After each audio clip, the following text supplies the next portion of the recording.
Hey lads and lasses, Morten Åstad here, welcome to my channel and welcome to another unboxing.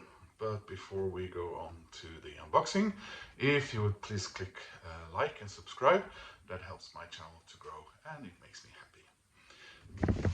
So, we have a package from Amazon Germany, and it contains, hopefully, a copy. It did work.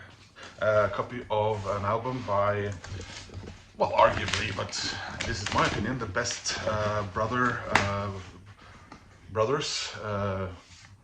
sibling songwriters in the world, and they are from New Zealand,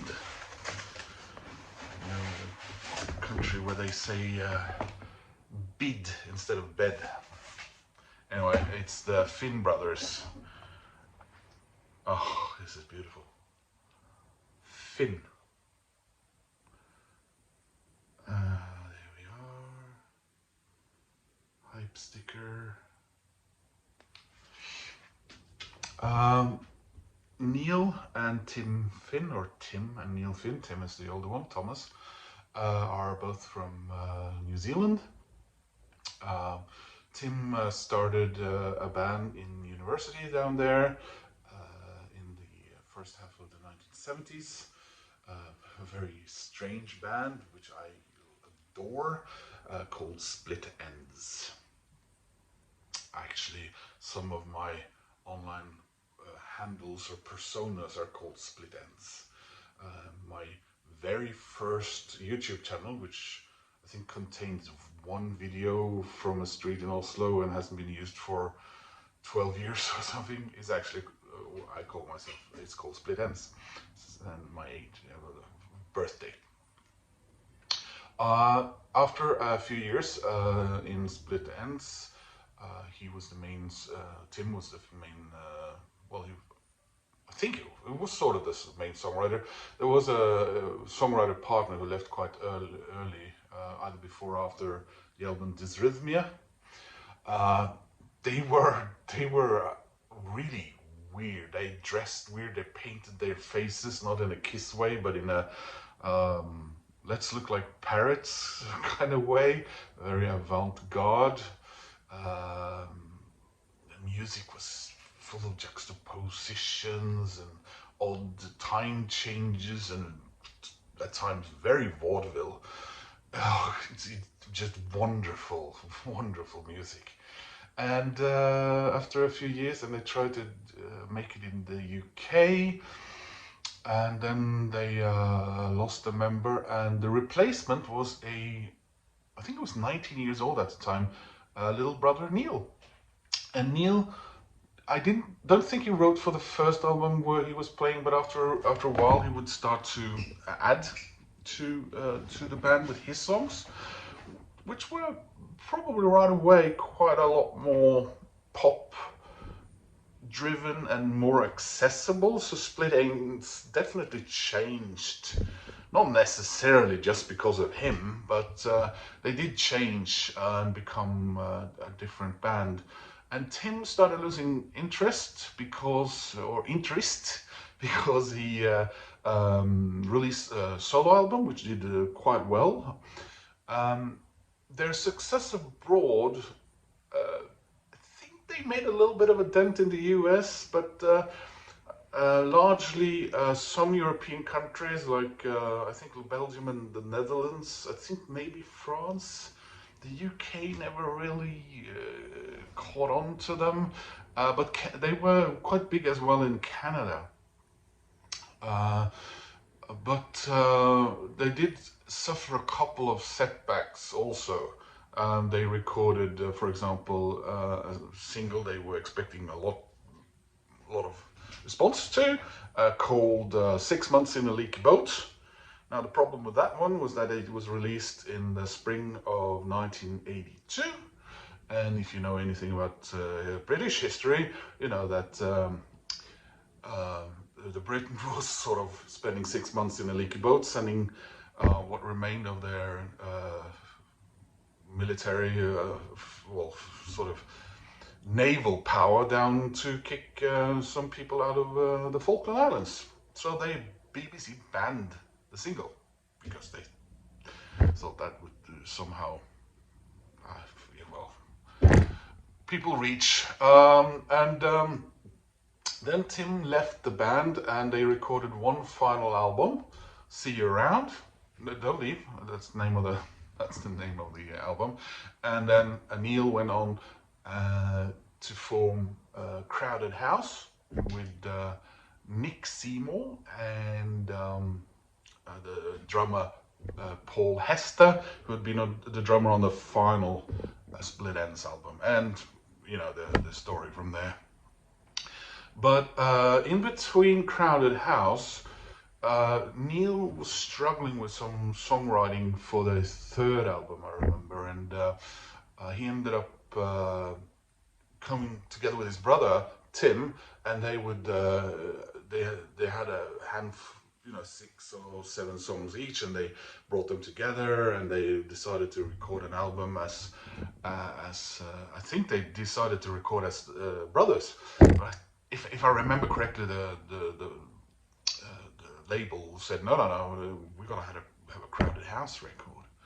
And so Tim joined Crowded House and they released a wonderful Woodface, where on their first single they insulted Americans in general, and that was the end of, of their popularity with the Yanks. And Tim went on tour with Crowded House, and that's when they realized that working together in the studio was fine, but Tim not being maybe a little bit not being the front banana or the big banana, things didn't work. So he left mid-tour, and I don't know if they got a replacement right away, but they got a wonderful Mark Hart, who's been in, among other bands, Supertramp, later iterations of Supertramp. And then they recorded what was then their final album, Together Alone. But in between all that, Neil and Tim did record together, and this is the first of all in all 2 albums. There is an album actually called The Finn Brothers. I don't remember the name. Welcome to Wherever You Are. No, it's another wonderful album. So this is the record I most needed at the time. I most needed to hear it, and Ed O'Brien says that, and he's from Radiohead. It's a 2 LP deluxe reissue of the 1995 album Finn, available for the first time on vinyl. Yeah, so this would have been recorded actually. This was probably recorded after Paul Hester left Crowded House, and Crowded House was in a bit of a limbo, because I know they released a compilation album in '96 which contained a couple of extra tracks where they used another drummer who's also, Paul Hester unfortunately passed away. That drummer also passed away a few years ago.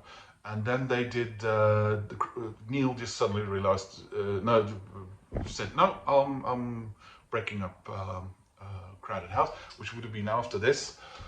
And they did that huge concert on the steps of the Opera House, Farewell to the World, which is available, by the way, on a beautiful DVD if you can get your hands on that. That's one of the most amazing live performances ever.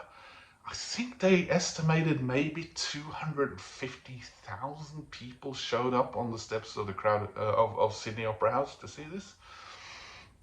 And then Neil would go on to launch a solo career with some really great, especially his first solo album, which sounds like Crowded House basically.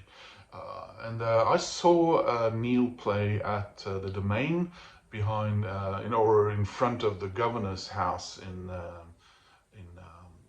Sydney in the year 2000, which was an amazing experience.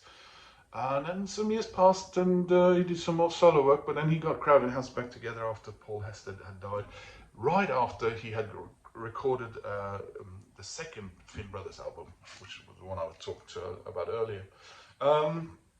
Yeah, so it includes additional 10-track collection of demos featuring a previously unreleased song, 4 Stepping in 3/4 Time, and original demos of the Woodface era singles, It's Only Natural, Weather With You, and 4 Seasons in One Day.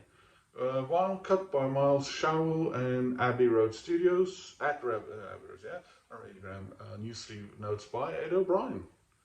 So yeah, do you want to dig into this? I'll let you wait long enough. Me droning on and on. Oh, I love Crowded House, Split Ends. Tim is a wonderful artist.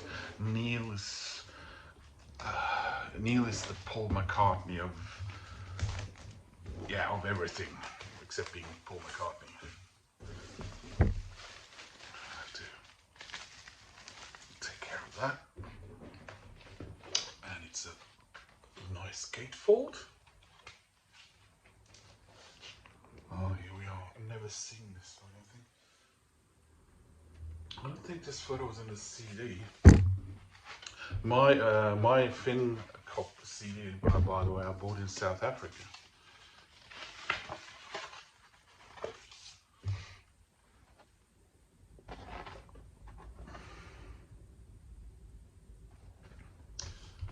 So it's got that South African record label on it. So there's Ed O'Brien's words. This is quite new. It came out in I think it came out in 2022. So last year sometime. There's some photographs from the studio. Takes some nice photographs. That was a reference to something absolutely fabulous. Yeah. And here the labels are black. And there are some notes in there with some written notes. Anyway, I'm so happy to get this. Like I said, I love these people. I love anything from Australia and New Zealand, but they've been a big part of my life for a very long time. So I hope you enjoyed me watching me unboxing this gorgeous record. Thanks for watching. Please click like and subscribe, and I hope to see you soon in another video. Take care, guys. Bye.